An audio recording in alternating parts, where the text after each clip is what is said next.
Au cours des derniers jours, Google a déployé des mises à jour majeures. Lyria 3 génère désormais de la musique complète avec des voix. Gemini Pomeli ajoute des séances photos de produits alimentés par l'IA pour les entreprises. Stitch propose désormais de nouveaux agents qui créent des applications, produisent des ressources pour les boutiques et s'intègrent aux éditeurs de code. Beaucoup de choses bougent en même temps, alors décomposons tout ça, d'accord ? Google a donc officiellement lancé Lyria 3, son tout nouveau modèle de génération musicale. Ceci marque un vrai progrès par rapport à leur présentation de l'an dernier. C'est frais, c'est tellement bon, c'est tellement nouveau. Lyria 3 est déployé dans l'application Gemini, et il alimente également DreamTrack, qui fait partie de la boîte à outils des créateurs de YouTube. Ce n'est plus une simple démo de recherche. Google intègre désormais la génération musicale dans des produits grand public utilisés par des millions de personnes. À un niveau basique, Lyria 3 génère des morceaux de 30 secondes à partir d'instructions en langage naturel. Vous pouvez décrire un genre, une ambiance, le tempo et même la langue des paroles, et ce qui est important, vous n'avez plus besoin d'apporter vos propres paroles. Lyria 3 génère automatiquement les paroles, ainsi que les voix et l'instrumentation. Ceci est le son du cadeau au sol. C'est l'aube d'une décadence plus lumineuse. C'est un grand progrès en utilisabilité par rapport à Lyria 2 lancé en mai dernier et demandant plus d'intervention manuelle. De plus, le texte n'est pas la seule entrée possible. Vous pouvez télécharger une image ou une vidéo et Lyria 3 générera une piste qui correspond au contenu visuel.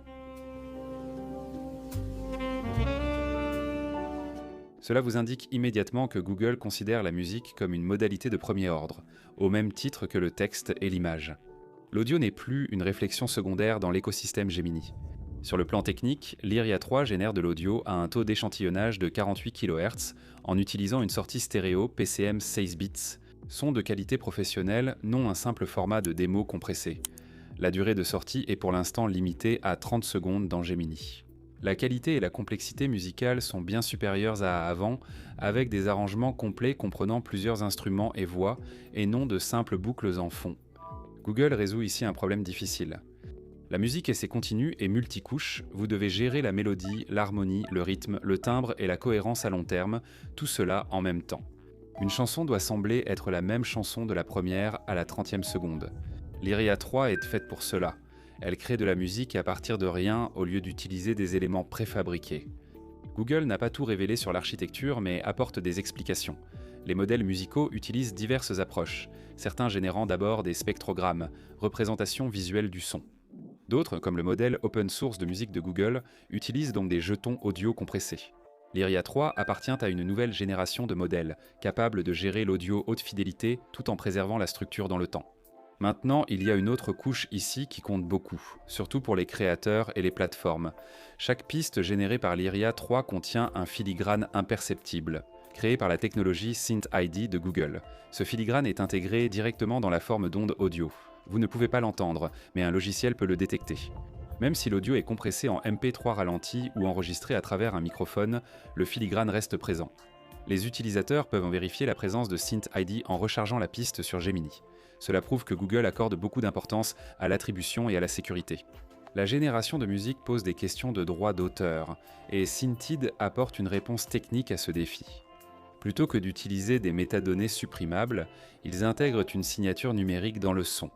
Lyria 3 peut générer de la musique à partir d'images ou de vidéos, fusionnant audio et visuel en un seul flux créatif. Maintenant, Hixfield sponsorise la vidéo d'aujourd'hui et ils viennent de lancer Cinema Studio 2, qui est conçu spécifiquement pour ce type de production multimodale. Contrairement à l'approche classique de saisie de prompt et d'attente, Hixfield fonctionne comme un pipeline de studio. Vous planifiez les prises de vue, contrôlez la caméra et créez des scènes avec Cinema Studio 2. Verrouillez d'abord une image clé, puis définissez mouvement de caméra, objectif, focale et minutage avant de lancer la génération. Cette configuration maintient l'éclairage, la composition et les sujets cohérents dès le début du mouvement, l'un des principaux défis de la vidéo générée par l'IA. Vous pouvez aussi enchaîner plusieurs plans dans un projet pour obtenir une scène dirigée plutôt que des séquences aléatoires. Tout cela se trouve dans une seule plateforme qui héberge déjà bon nombre des modèles vidéo d'IA les plus récents et les plus puissants au même endroit, au lieu de vous obliger à passer d'un outil à l'autre. Hixfield a également confirmé que Seedance 2 arrive bientôt, ajoutant un autre moteur de génération haut de gamme axé sur la vidéo longue et cohérente. Et en ce moment, ils lancent une campagne exclusive Kling 3, offrant à tout le monde 50% de réduction pour accéder à Kling 3, qui est l'un des modèles vidéo les plus impressionnants disponibles aujourd'hui. Alors que musique, visuel et réalisation fusionnent, Xfield crée la couche qui le rend vraiment utilisable. Regardez et essayez, liens en description. Lyria 3 est actuellement disponible pour les utilisateurs adultes sur l'application mobile Gemini. Google a déjà annoncé que la version de bureau arrivera dans les prochains jours. Les plafonds d'utilisation dépendent de votre niveau d'abonnement, avec des limites plus élevées pour les abonnés Google IA+, Pro et Ultra. Même sans API publique pour l'instant, Google a suggéré que Lyria 3 pourrait plus tard être accessible via une interface de programmation, comme les autres modèles Gemini. Si cela arrive, ce n'est plus un simple gadget pour les consommateurs, mais une infrastructure. Lyria 3 présente aussi un aspect temps réel notable. Google DeepMind a lancé Lyria temps réel, remplaçant le traditionnel processus de requête et d'attente. Ce système fonctionne sur un flux autorégressif basé sur des segments. L'audio est généré par tranche de 2 secondes via une connexion WebSocket bidirectionnelle. Le modèle analyse le contexte passé pour le rythme et anticipe les contrôles de l'utilisateur pour ajuster style et direction, permettant un pilotage direct via des requêtes pondérées.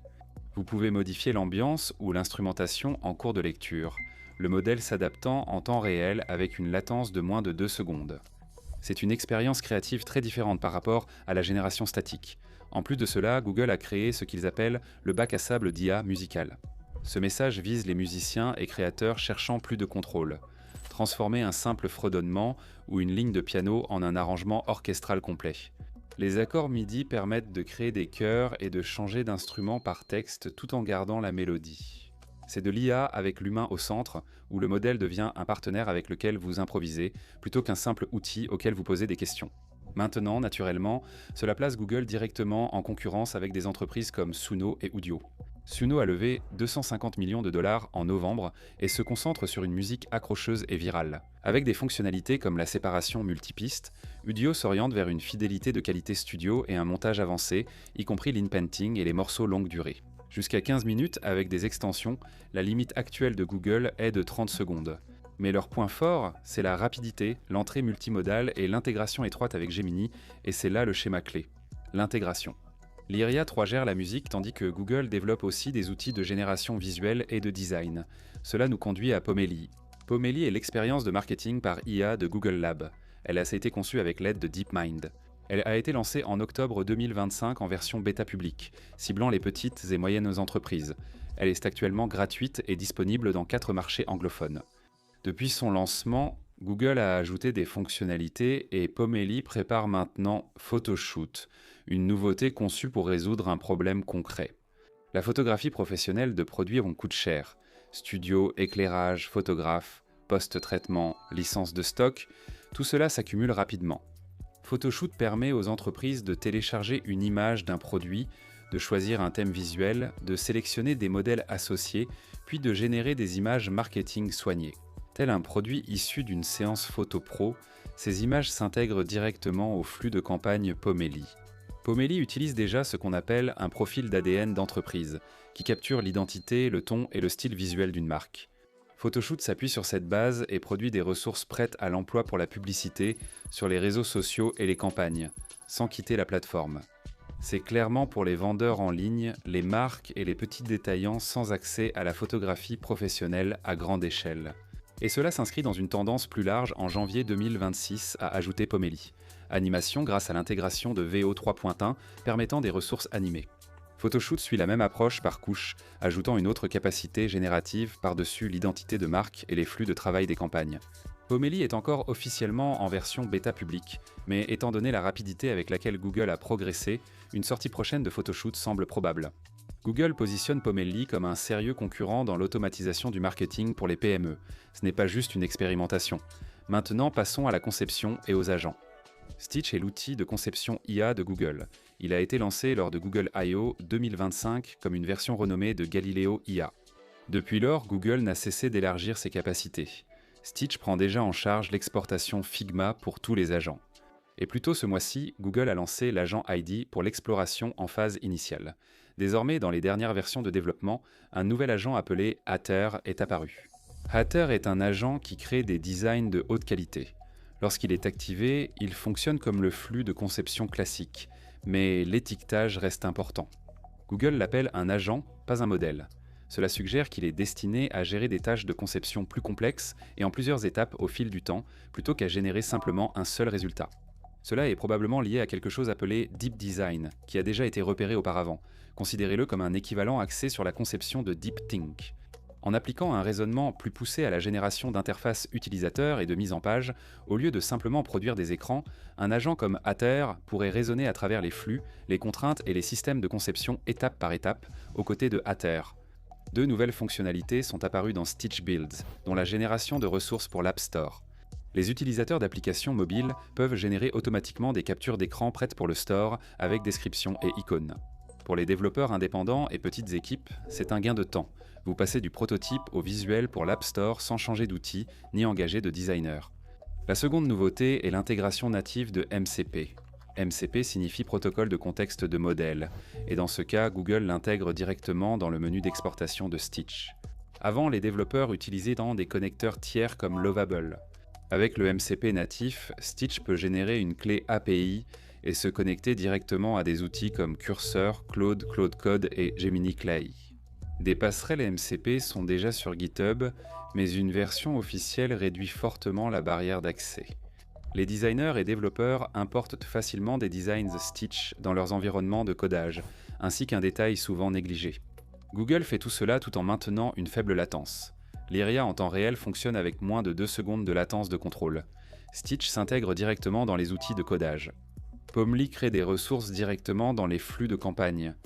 Ici, Google évolue des annonces modèles vers la création de systèmes. La musique, les images, le design, les agents et le déploiement commencent à se fondre en une seule pile créative continue. Tout n'est pas encore accessible, les API restent limitées, la durée des pistes plafonnée, certains agents encore précoces, mais la direction est claire. Voilà la situation actuelle. Si vous voulez plus d'analyses comme celle-ci, abonnez-vous et laissez un like. Merci d'avoir regardé et on se retrouve dans la prochaine vidéo.